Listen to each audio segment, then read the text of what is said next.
Hey Easton Park, just wanted to come to you with my January update. We're already 2026, so I like to go back and talk about 2025 for a little bit now that we have the whole year to look at.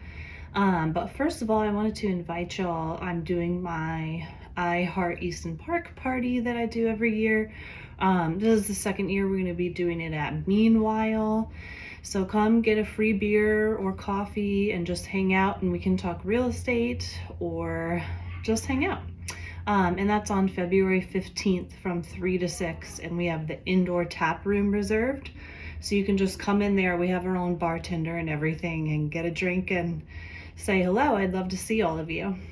Okay, so new year.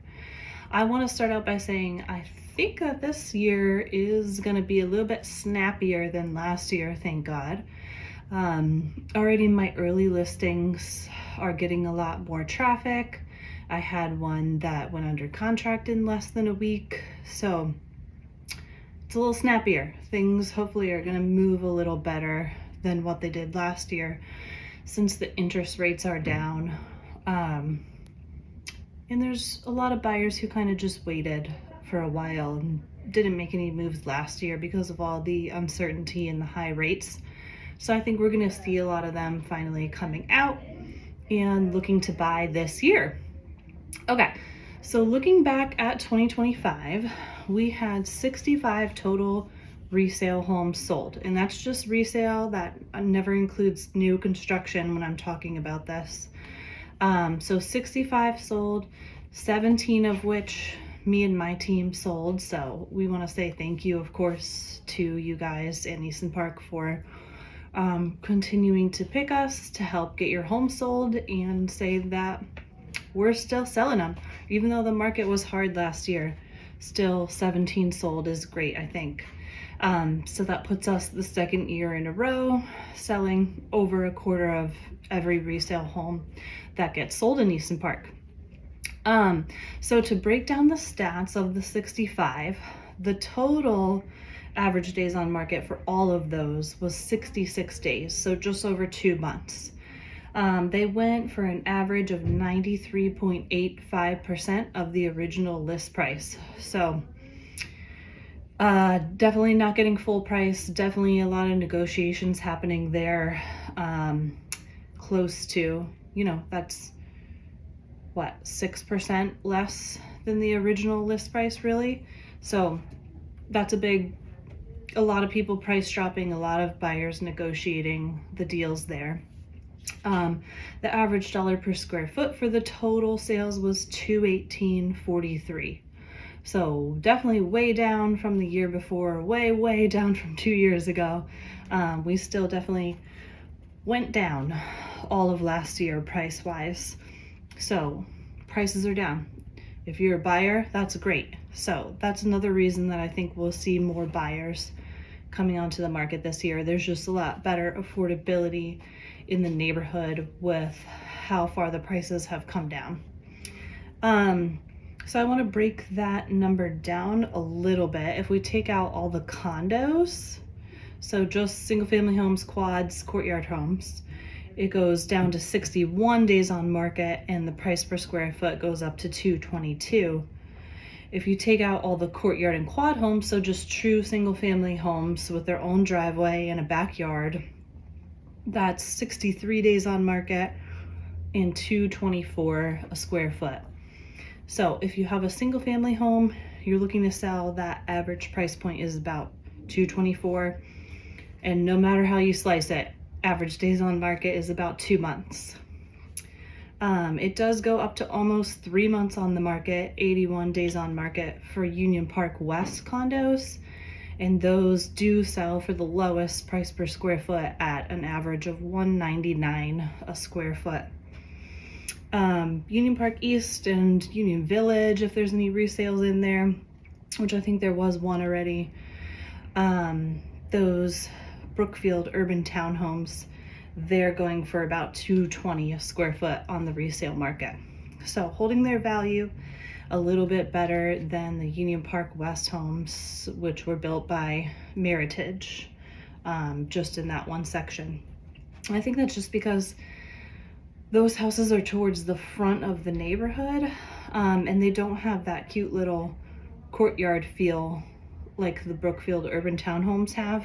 They also, there's not a lot of guest parking in that section, and I don't think people really like the curb appeal of it either. So I think there's a lot going on there that makes them sell lower than the rest of the neighborhood.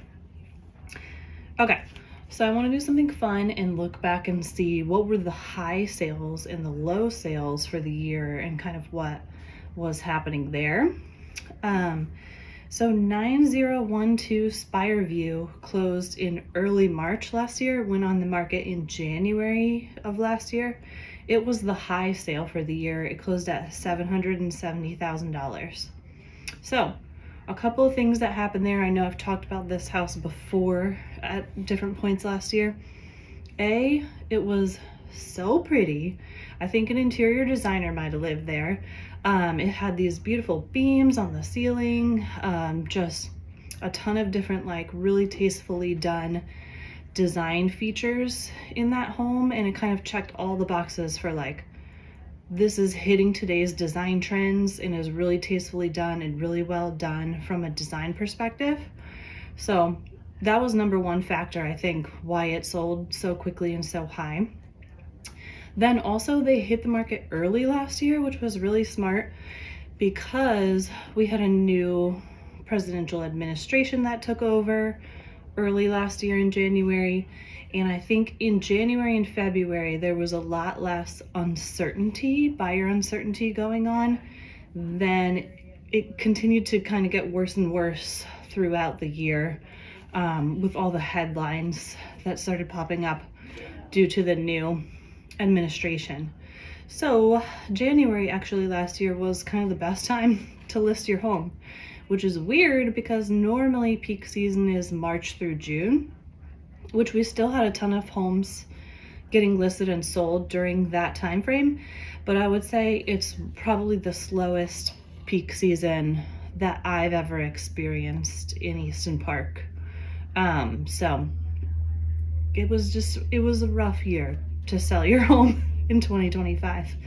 But this guy did a great job and sold for $770 at 9012 Spireview, clocking in the high sale for all of last year.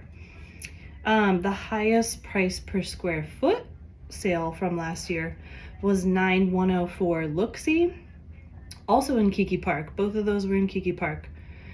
9104 Looksee, I think the main thing about that one was that it had a really beautiful pool. It went for $287.36 a square foot. So really high price per square foot. But it was a beautiful 2-story Perry home with the vaulted ceilings, tons of natural light in there, and then it had the pool. So that's how we got that number. Also, that was one of my sales, so Kevin, thank you. The lowest sale of the year was 8100 Mandela. That doesn't surprise me that it was one of the smaller condos. It was only 1,400 square feet in Union Park East. It sold for $268. Now that number does surprise me a little bit because the other condos of that size in that section did sell for quite a bit more all year. So I think what happened there was they were listed in Q4. There was a seller who was kind of desperate, really needed to sell, and they took a low number.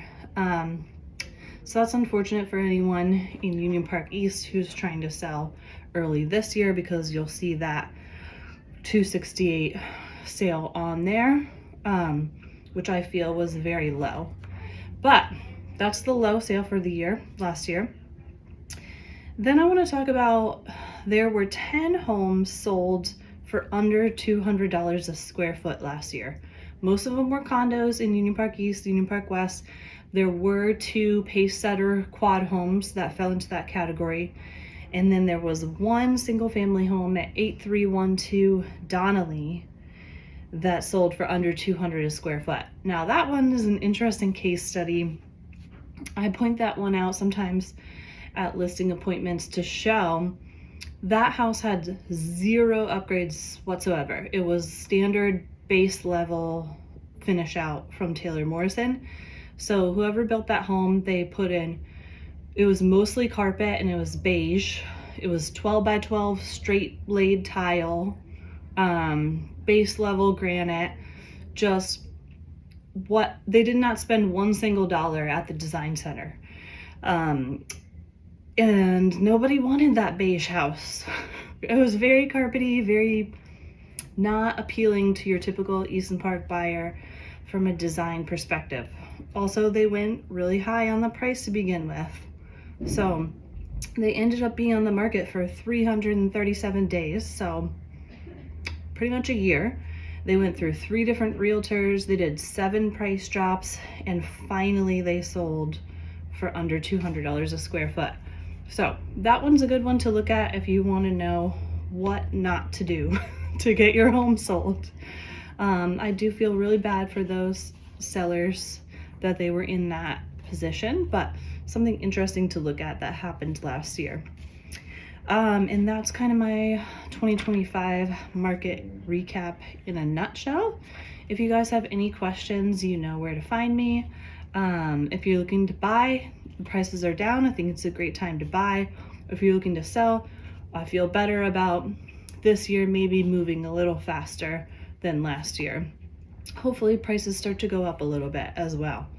I hope to see you all at Meanwhile Brewing on February 15th between 3 and 6. And Happy New Year!